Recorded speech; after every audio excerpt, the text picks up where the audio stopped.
So what about the other 1% of the UFO phenomenon? Has there ever been legitimate sightings? As promised, we're going to cover this 1% in a future episode. But I'll share with you something a wise man once shared with me.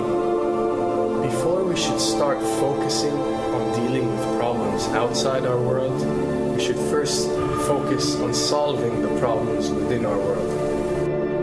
And before you can start solving problems within your world, you first have to solve problems within yourself and within your surrounding environment of family and friends. So basically what I'm trying to say is that we have priorities that we need to focus on first and foremost so we can successfully build our lives and our minds. Now, it's no secret that the difference between what the government knows about UFOs and aliens and what is shared or released to the public is extremely enormous. And unfortunately, governments and several organizations on Earth are taking advantage of the UFO phenomenon to achieve worldly agendas. So why do we see particle beams, huge ones, firing at things that are, you were saying 200,000 Gs? Yep. I mean, go over that. Well, because I think it's part of a test for if there are bad guys out there. Or maybe they're doing preparations for factions. We may be looking at more than one faction. Remember, these groups tend to fragment. They fractally fragment so that you have wars within wars within wars. You know. But why would NASA release that footage? Well, remember, you've got all the good guys in NASA, and then you've got a few who are not good guys. The good guys don't know that there's something to keep secret. Remember, the lie's different at every level. They believe the lies they've been told. So when you set up a structure, an institution, which is supposed to be open and above board and is supposed to present live TV of the shuttle missions, they present live TV. Now, the controllers can't say, oh, well, you can broadcast this, but you can't broadcast that. Because the honest guys will then say, sure. Well, why can't we broadcast that? So people always say if this was happening, it would come out, and it is coming out. Well, I mean, I agree with you. When you've got the Catholic Church saying we need to love the aliens, they're our brothers, when you've got every major denomination saying it, when you've got all the movies, and you've got, in the 80s, huge programs at the Olympics with aliens landing, fake aliens, and you've got huge things the size of 3 football fields floating over Dallas and stuff all over the place. Something's going on. And then I read government documents about fake extraterrestrial landings. Any of this. Why? I mean, you believe it's fake. Remember Operation Northwoods? Yes. Okay. Or we can go to the, September 11th. Governments do huge, big things to sway populations at key nodal points in history. They love hoaxes. Yeah, well, it's manufactured history is what it is. We are building, all my UFO friends, I need to shake them because they're so, frankly, they're extremely naive, Alex. They really believe we're building toward disclosure. I believe we're building toward a mass, carefully manufactured fake event where ETs, who are really humans, who are really part of this secret clique, who are probably Nazis, who have developed and perfected their technology from World War II, which is why you've got to get, Joseph on. They are going to basically fake out the world. And there's an incredible window on the Nazi black ops programs, the compartmentalized, incredible high technology efforts that were being funded by the Nazi war machine, particularly toward the end of the war in a desperate effort to win the war, and they fastened their hopes on several key technologies, some of which appear to be the control of gravity itself, which again is a separate piece of data from my work, which came at this from a hyperdimensional physics perspective. We know there's a lot of suppressed technology. 20 years after the B-2 bomber was already in service, they declassify it. So we have a lot of cases of that. We know there's a whole shadow government. This is technology and physics, Alex, that would make anything you think you know like a candle flame compared to a hydrogen bomb. This is a physics that literally allows you to rearrange time.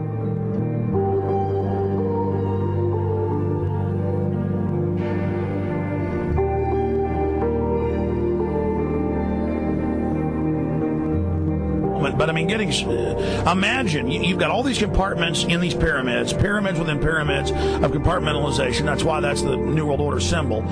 And we don't know what they've got because they are so secret. We know they lie so much. We just know it's advanced. Mainline scientists say they're 30 years advanced. So Richard C. Hoagland, what I'm saying to you is, I'm entertaining what you're saying. I respect you. I think you're a great guy. My only issue is, like you said, dealing with what we know they could be up to. The fact, Alex, we have done experiments. We have our own data. We have experiments now from the Soviet Union. 30, 40 years when the Iron Curtain came down, when glasnost finally prevailed, a huge amount of stuff was declassified from the KGB as well. And we now have put this data together. We not only know what the physics is, we know what it can do, we know what it's based on, we know how to make it work. We've seen in our own experiments ample evidence. We've seen experiments across the American landscape and even in Europe that vindicate various parts of this. And the latest thing I'm working on, it looks like von Braun himself was deeply involved in some of this early physics experimentation, but they're keeping all the good stuff for themselves. The reason is that if we got access to the good stuff, if we got access to the technologies, the energy, we wouldn't be worried about $4, $5 a gallon gas or $10 a gallon gas.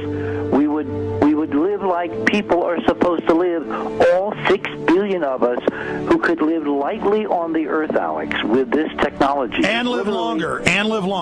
Absolutely, and better, and you could live to 200-300 and have the virility of your 20s and 30s. There's extraordinary medical breakthroughs, there's extraordinary physics breakthroughs, technology breakthroughs, energy. It's all been kept away. Think about it. We're already on a planet hurtling through space, all these wonders around you, and you've been taught it's bizarre to question, and that's because there's so many kooks in the alternative movement who do talk about ridiculous, Hollywood-style green men, instead of really looking at the shadow government and all these crazy secret societies that are admittedly running NASA and the shadow government. Now, ladies and gentlemen, during this talk that I'm going to give you, I'm going to explain to you the history of this phenomenon, who the secret government really is, and I will name them by name, the beginning group, the study group. I will tell you who they are today. I'm going to tell you what this is all about. I'm going to tell you who's selling drugs to your children, and I'm going to tell you why the United States government is afraid for you to find out what the truth is regarding UFOs.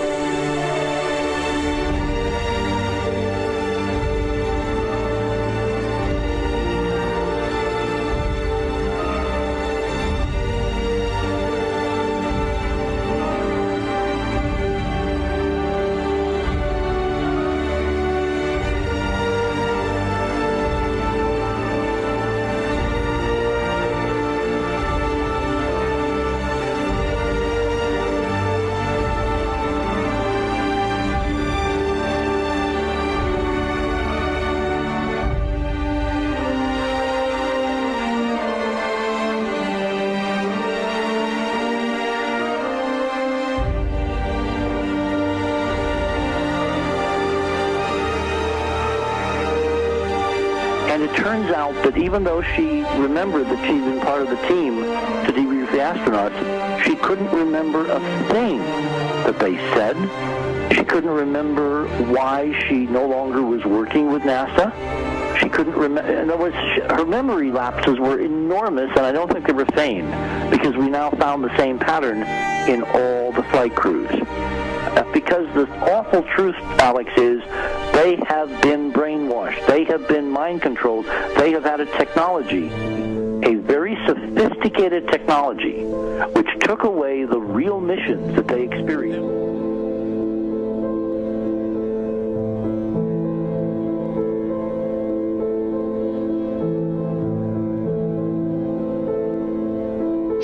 Sorry.